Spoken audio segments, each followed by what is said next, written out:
Hello, I'm Stewart Bloor.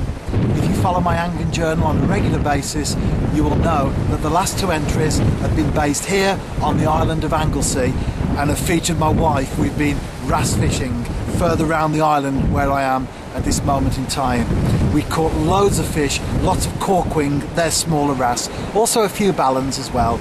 But to round the holiday off, I've travelled about 20 miles from where we were in the previous two videos, because in this particular place, about where I am right now on the rocks, I've had some really big Ballan wrasse in past holidays, and that's what I'm going for to round the holiday off, and also to make this particular article and video. Big Ballan wrasse.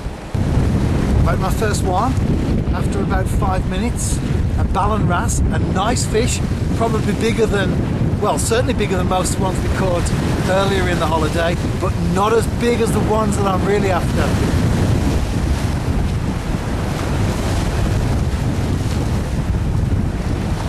This is what I came here for. Beautiful Ballan wrasse. Look at that for a magnificent fish. Wonderful. And I'd like to say that just like all the fish that I've caught this week, it's going back.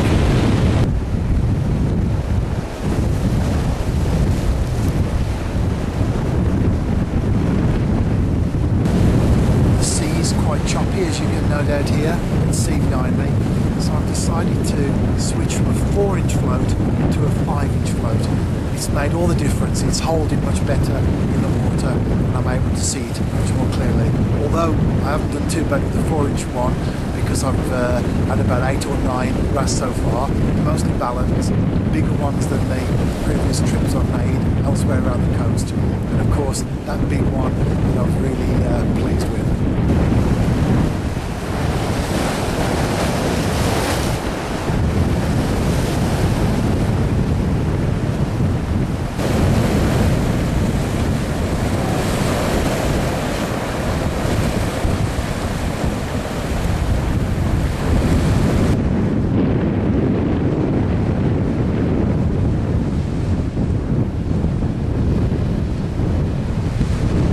Finished now, really enjoyed that. Nothing new there of course, but on the cliff top behind me, lots of common ragweed growing, and I'm going to have a look to see if I can find some cinnabar moth caterpillars. So far in Anglesey there's been lots and lots of these caterpillars wherever I've looked, so hopefully I'll be able to find some now.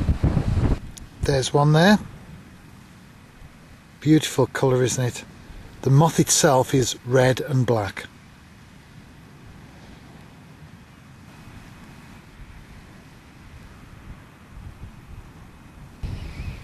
And if you're not interested in nature, you can stop the video right now, because I've finished fishing and I'm dropping into Kemlyn Bay on the way back, and I'm going to fill the rest of the video up with birds. There's a ringed plover on the beach. It's a shingle beach.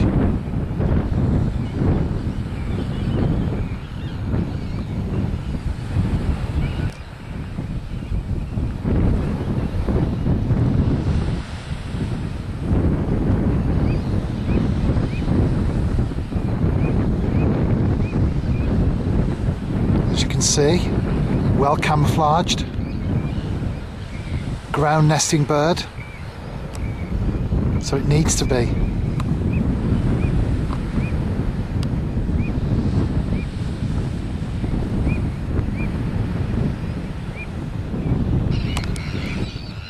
There's another ringed plover, and no doubt by now you can hear the tern colony. I'm not too far from that. I've been here before.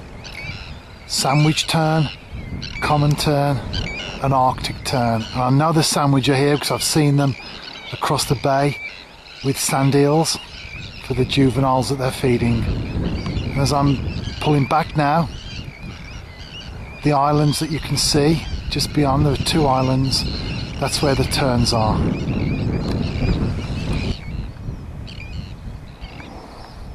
Those are the sandwich terns there. Brilliant. There's one coming in with a sand eel. Just about make it out.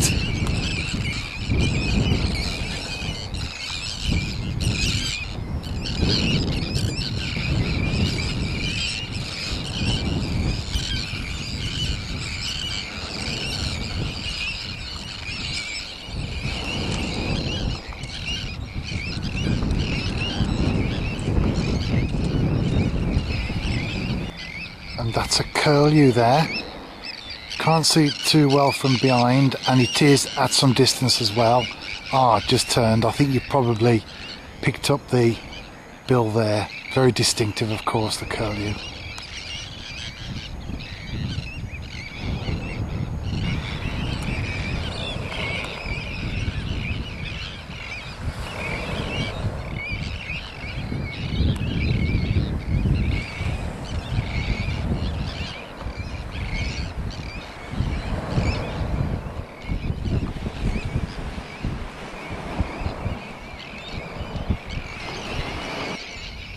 In the distance, I've just picked up a little egret.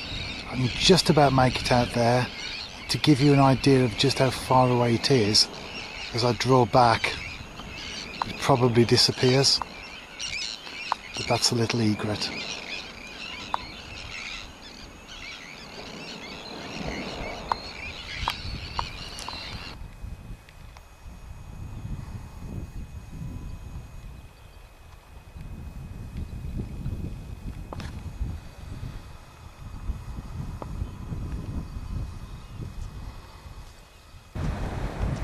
The bird that you can just make out there is a chuff. In fact, two of them have landed in the rough grass at the side of the lagoon. To say I'm pleased would be an understatement. In fact, you could even say I'm chuffed.